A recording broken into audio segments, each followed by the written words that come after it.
সুপ্রিয় বন্ধুরা, আসসালামু আলাইকুম। আশা করি আল্লাহর অশেষ রহমতে সকলেই খুব ভালো আছেন। আজকে আমি আপনাদের শোনাবো দৃষ্টান্তবিহীন এক ঘটনার পর্ব 2। এক ধনী ব্যক্তি এক সময় ময়দানে বসবাসরত বৃদ্ধার স্বামী চাকর হিসাবে জীবনযাপন করত। বৃদ্ধার স্বামী ছিল একজন বিরাট ব্যবসায়ী। এক সময় সেও চাকরকে নিয়ে ব্যবসার উদ্দেশ্যে সিরিয়া যাত্রা করেন। তখন তিনি 500 উট ও ছাগল এবং অন্যান্য মালপত্র নিয়ে যাত্রা করেন। পথিমধ্যে এক নীরব স্থানে তারা রাত্রি যাপন করছিল। এমন সময় চাকরের মাথায় কুবুদ্ধি আসলো। সে তার মনিবকে ঘুমন্ত অবস্থায় হত্যা করে সমস্ত মালপত্র নিয়ে মিশর যাত্রা করে এবং সেখানে সে সমুদায় মালপত্র বিক্রি করে বিপুল অর্থ সম্পদের মালিক হয়। শুধুমাত্র এ গরুটি বিক্রি না করে সাথে নিয়ে আসে। দীর্ঘদিন পরে দেশে এসে সে বড়লোক হয়ে বসে। লোকজন, কর্মচারী ও বন্ধুবান্ধব জুটিয়ে অল্প সময়ের মধ্যে একজন বিশিষ্ট ব্যক্তির মর্যাদা অর্জন করে। অনেকে তার মনিবের কথা জিজ্ঞেস করলে সে জানায় যে সে বহুদিন পূর্বে মনিবকে ছেড়ে বিদেশে ব্যবসা করে অর্থসম্পদ উপার্জন করছে। মনিব বহু পূর্বে একাকী সিরিয়া গিয়েছে, তারপরে আর তার সাথে সাক্ষাৎ হয়নি। এখন যে গরুটি বৃদ্ধা ও তার ছেলে জবে করে খেয়েছে, এটা বৃদ্ধার স্বামীর খরিদ করা গরু। আর এ ধনী ব্যক্তির সহায় সম্পদ যা কিছু আছে সবই বৃদ্ধার স্বামীর উপার্জিত সম্পদ। অতএব ঘটনাকে সম্মুখে রেখে আপনি অভিযোগের ন্যায়সঙ্গত রায় প্রদান করবেন। এ কথা বলে হযরত জিবরাইল আলাইহিস সালাম চলে গেলেন। হযরত দাউদ আলাইহিস সালাম কর্তৃক প্রেরিত লোক যথাসময়ে বৃদ্ধাকে ও তার ছেলেকে বন্দি করে খলিফার দরবারে নিয়ে আসলো। খলিফা বন্দীদেরকে মেহমানখানায় যত্ন করে রাখার হুকুম দিলেন এবং বাদী ধনী ব্যক্তিকে বললেন, আগামী দিন ঈদের দিন তুমি ঈদের ময়দানে আমার সাথে দেখা করবে। আমি ময়দানে তোমার অভিযোগের রায় প্রদান করব। পরের দিন ঈদ উপলক্ষে ভোর থেকে মানুষ ময়দানে জমায়েত হতে আরম্ভ করে। বিশেষ করে ঈদের ময়দানে কিয়ামতের নমুনা দেখানোর ওয়াদা করেছেন স্বয়ং খলিফা। তাই বৃদ্ধ, যুবক ও মহিলা দলে দলে এসে অনেক পূর্বেই ময়দান ভর্তি করে ফেলল। প্রতি বছরের তুলনায় এবছর ময়দানে 10 গুণ মানুষ উপস্থিত হলো।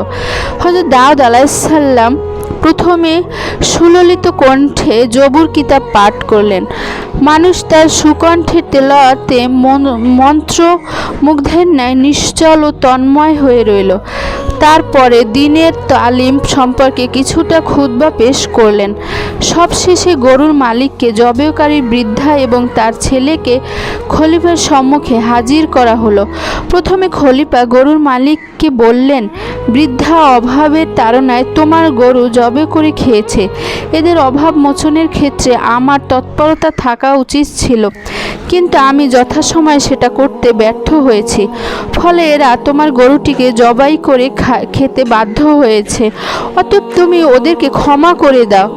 গরুওয়ালা বলল, না খলিফা, আমি ক্ষমা করতে সম্মত নই। আপনি ন্যায় বিচার করুন। তখন খলিফা বললেন, আচ্ছা, তাহলে আমি গরুর ক্ষতিপূরণ বাবদ উহার উপযুক্ত দামটা তোমাকে পরিশোধ করে দিচ্ছি। তুমি এবার ওদের ক্ষমা করে দাও। গরুওয়ালা বলল, আপনার দরবারে ক্ষমা প্রদর্শন করতে আমি আসিনি, আসছি ন্যায় বিচার পেতে। এমন সময় হযরত জিবরাইল আলাইহিস সালাম এক আওয়াজ দিয়ে বললেন, হে খলিফা, বিচার প্রার্থীর ন্যায় বিচার পেতে এসেছে বলে আপনার নিকট কয়েকবার উচ্চারণ করেছে। অতএব আপনি ন্যায় বিচার করে দিন। ক্ষমার মাধ্যমে আপোষ মীমাংসার কোনো প্রয়োজন নেই। হযরত দাউদ আলাইহিস সালাম তখন বৃদ্ধাকে জিজ্ঞেস করলেন, এই ব্যাপারে তোমাদের কি বক্তব্য আছে? বৃদ্ধা তখন বলল, হুজুর, আমার স্বামী একজন নেককার ব্যবসায়ী ছিলেন। তিনি চিরদিন তার ব্যবসার লভ্যাংশের অর্ধেক গরিব দুঃখীকে দান করতেন। একদা তিনি ব্যবসার উদ্দেশ্যে সিরিয়া গমন করেন। তারপর আর তিনি ফিরে আসেননি। আমি তখন আমার একমাত্র ছেলে নিয়ে খুবই বিপন্ন হয়ে পড়ি। আমার আওতায় যেসব ধন সম্পদ ছিল তা দুষ্ট মানুষেরা আত্মসাৎ করে নেয়। ফলে আমাকে বুভুক্ষ অবস্থায় দিন কাটাতে হয়। তখন আমি মনে মনে চিন্তা করলাম, আল্লাহর নাম স্মরণ করতে করতে মৃত্যুবরণ করা অনেক শ্রেয়। আমি তাই বাড়িঘর ছেড়ে ময়দানে একখানি জীর্ণ কুটির তৈরি করে আল্লাহর ইবাদত বন্দেগীতে মশগুল হই। এখানে আল্লাহ তাআলা আমাদেরকে সুপেয় পানি ও মূল্যবান ফল দান করে রিজিকের ব্যবস্থা করে দেন। আমরা দীর্ঘ 70 বছর যাবৎ আল্লাহ প্রদত্ত এ রিজিক খাই এবং বন্দেগীতে লিপ্ত থাকি। ইতোমধ্যে আমার ছেলে নতুন কিছু খাদ্য সংগ্রহ করে এনে আমাকে খেতে দেয় এবং নিজে খায়। তখন আল্লাহ প্রদত্ত আমাদের রিজিক বন্ধ হয়ে যায়। এই অবস্থায় যখন 3 দিন অতিবাহিত হয় তখন আমরা ক্ষুধার তাড়নায় খুবই অস্থির হয়ে পড়ি। এ সময় এই গরুটি এসে আমাদের দরজায় শুয়ে থাকত। তৃতীয় দিন গরুর জবান খুলে গেল। সে বলল, তোমরা ক্ষুধার যন্ত্রণা কেন ভোগ করছো? তোমরা আমাকে জবাই করে আমার গোশত খেয়ে ক্ষুধা নিবৃত্ত করো। আমি তোমাদের জন্য হালাল। আমাকে আল্লাহ তাআলা তোমাদের খাদ্যরূপে মঞ্জুর করেছেন। তারই নির্দেশে আমি তোমাদের দ্বার প্রান্তে এসে হাজির হয়েছি। হুজুর, আমরা গরুর মুখের কথা শুনে বিশ্বাস করলাম এবং গরুটিকে অতি সহজে জবাই করে কাবাব করে কিছুটা খেয়ে ফেললাম।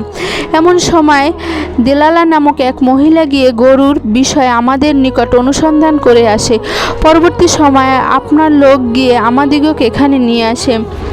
এখন বিষয়টির যা ফয়সালা আপনি করে দিবেন, আমরা অবনত মস্তকে তা মেনে নিব।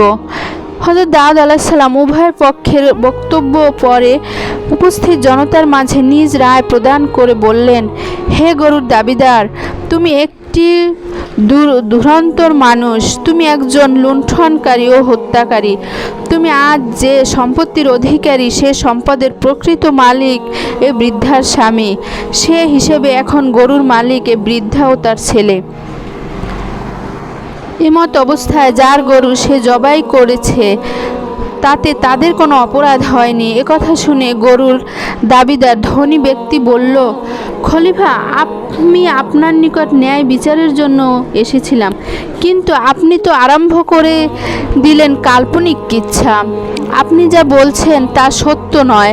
হযরত দাউদ আলাইহিস সালাম বললেন, বেটা দাগাবাজ, মিথ্যুক, আমি যা বলছি তা আমার কথা নয়, হযরত জিবরাইল আলাইহিস সালামের কথা। আমি মিথ্যা কথা বলছি না, তুই মিথ্যা বলছিস, তার প্রমাণ দেখ।